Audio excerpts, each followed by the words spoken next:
بركة حياتنا ونور بيوتنا، صحتهم أمانة في رقبتنا. أهلا بيكم في المهم الصحة.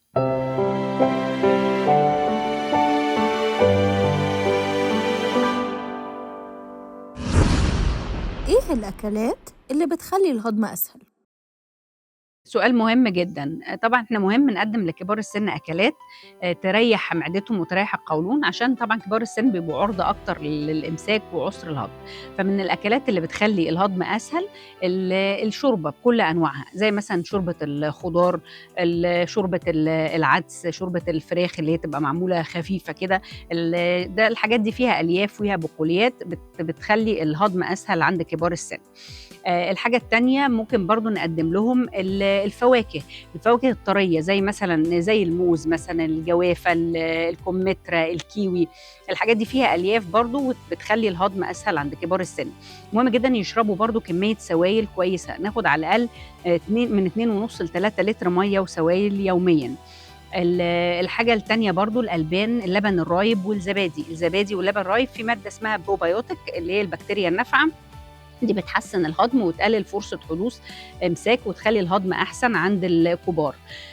في برضه التوست اللي هو توست الحبوب الكاملة، ده من الحاجات اللي فيها برضه ألياف كتير وبتحسّن الهضم عند الكبار. البطاطس المهروسة والبطاطا دول برضه فيهم ألياف مهمين عشان تحسين الهضم عند كبار السن. ممكن برضه الخضار المسلوق، يعني كوسة، جزر، بطاطس، بروكلي. الحاجات دي كلها برضه أولًا مفيدة ومليانة فيتامينات وأملاح معدنية وألياف، وبتحسّن برضه من عملية الهضم. فكل دي أكلات كويسة ومفيدة.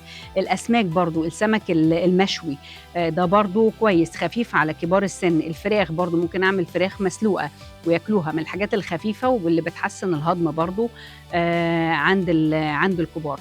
نمتنع عن إيه بقى؟ نمتنع عن أي حاجة مقلية، المقليات، الحاجات اللي فيها دهون ودسم عالي، اللحوم المصنّعة، السكريات، كل الحاجات دي ما بنحبهاش بالنسبة لكبار السن.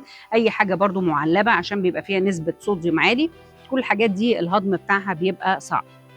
عشان نحسّن برضه الهضم عند الكبار، مهم جدًا إن الوجبات ما ياكلش وجبتين، يُفضّل إن أنا آكل 5 وجبات صغيّرة، ده أحسن بالنسبة لعملية الهضم. ممكن برضه نمشي بعد الأكل بنُص ساعة كده، ده برضه مشي خفيف كده في البيت، ده برضه بيساعد إن أنا أهضم الأكل كويس.